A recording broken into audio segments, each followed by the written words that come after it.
suis fière de cette génération, cette diaspora, qui représente notre drapeau dans le monde entier. Je suis fière du combat que nous menons. Et donc, en qualité de fille du Gabon, je me permets de mettre devant vous et soulever un point, c'est-à-dire la disparition d'Ali Bongo Ondimba. Mes chers compatriotes, depuis la disparition d'Ali Bongo Ondimba, le gouvernement, c'est-à-dire le pouvoir en place, les émergents, comme on les appelle, le PDG, continue à confisquer le pouvoir. On l'a si bien vu avec Marie-Madeleine Bouracho, qui considère notre constitution comme son livre intime, comme son journal intime, où elle modifie ce qu'elle veut, quand elle veut.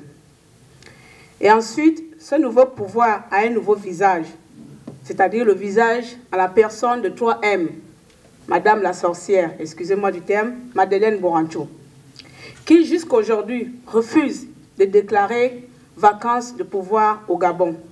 Nous le savons très bien. Pourquoi? Tout simplement parce qu'elle a ses ambitions politiques et je pense qu'elle veut prendre la place d'Ali Bongo Ondimba. Ça, c'est ma personne qui le dit. Après, chacun a son interprétation.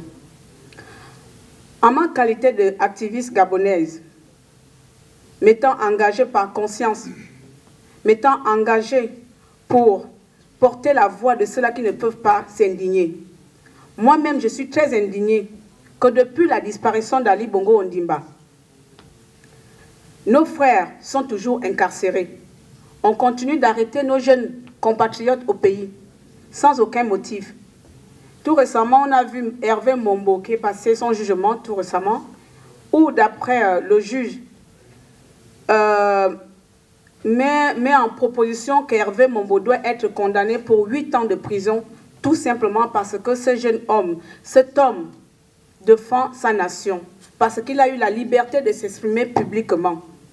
Et donc son crime, c'est de dénoncer l'injustice, et pour cela, il doit être condamné pour 8 ans, alors que les vrais criminels sont en liberté.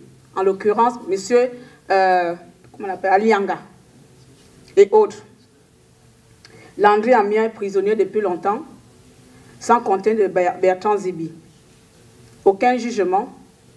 Et nous, le peuple gabonais, nous assistons à cela, les bras croisés. Je ne dirais pas qu'on ne fait rien. Quand je dis les bras croisés, c'est-à-dire que nous ne forçons pas les choses.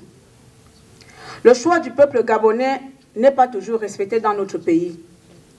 Notre désir d'alternance, on le voit comme lointain.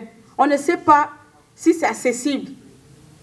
Mais comme chaque Gabonais a l'espoir, mon compatriote a dit tout à l'heure, nous sommes passés à la radio, à la télévision Voz America, où on demandait quel est votre rêve.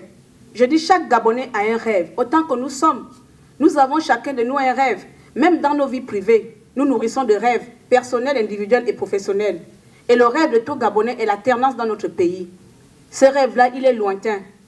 Mais avec l'espoir, avec la détermination que chaque Gabonais a, nous savons que ce rêve de l'alternance est toujours proche, est accessible au peuple gabonais, si nous y croyons et mettons nos forces. Il est crucial que le peuple gabonais aujourd'hui s'impose, mes chers compatriotes. Il est vraiment nécessaire qu'aujourd'hui qu'on impose un rapport de force à ce gouvernement, qu'on impose notre manière de penser, que nous faisons l'actualité et que nous ne devons plus subir l'actualité du gouvernement. À l'heure actuelle, c'est de nous que le pouvoir doit avoir peur, et non le contraire. Donc, vous savez que j'aime parler beaucoup quand j'ai fait mes lives là, non, je parle beaucoup. Mais comme il y a beaucoup de gens qui vont parler et que le temps ne nous est pas trop favorable, je vais conclure. Je vais essayer d'abréger aujourd'hui là. Je suis contente aujourd'hui de voir la Dream Team, nos compatriotes de Washington, Alain Serge, Frank Jordan et bien sûr Ndossi qui n'est pas là. Je suis contente d'être là avec, apparemment ça s'appelle, excuse-moi si je ne prononce pas bien, GDDRH, c'est comme ça, non? Voilà, excusez-moi. Je suis contente de travailler avec nos compatriotes aussi de Washington, du groupe GDDRH, vous avez compris. Donc, à l'occurrence de monsieur, pour un Gabon fort qu'on appelle Danger, JC et les autres que je ne connais pas le nom, hein, donc qui nous ont bien reçus aujourd'hui, qui nous ont obtenu des rendez-vous, vraiment je ne peux pas vous dire, mais qui ont fait le bon boulot pour le Gabon. Merci à vous mes chers compatriotes. Sans oublier bien sûr le CGR de New York, du Canada, donc le frère Yuri, et la jeune belle Belinda qui nous a servi d'interprète, hein, vous savez que je ne comprends pas anglais, oh. et le reste des Gabonais du Canada, Yannick Ndomba qui était ici, il est rentré ce matin. Nous sommes une nouvelle génération. Et cette génération-là, même le système ne pourra pas la contrôler. Nous sommes conscients de la réalité de notre combat. Nous savons les difficultés que notre combat impose ou exige. Mais, étant une génération têtue, étant une génération ayant la détermination, je peux dire tout simplement que nous avons changé de stratégie. Nous sommes une nouvelle génération. Notre combat a pris du retard parce que nous ne savons pas quoi faire. Nous ne savons pas comment mener ce combat. Mais dès aujourd'hui, à partir de ce jour, 1er à 2 février, la génération gabonaise, la diaspora gabonaise a changé de stratégie. Et ces stratégies, nous les mettrons ensemble, tous unis, pour la liberté du Gabon.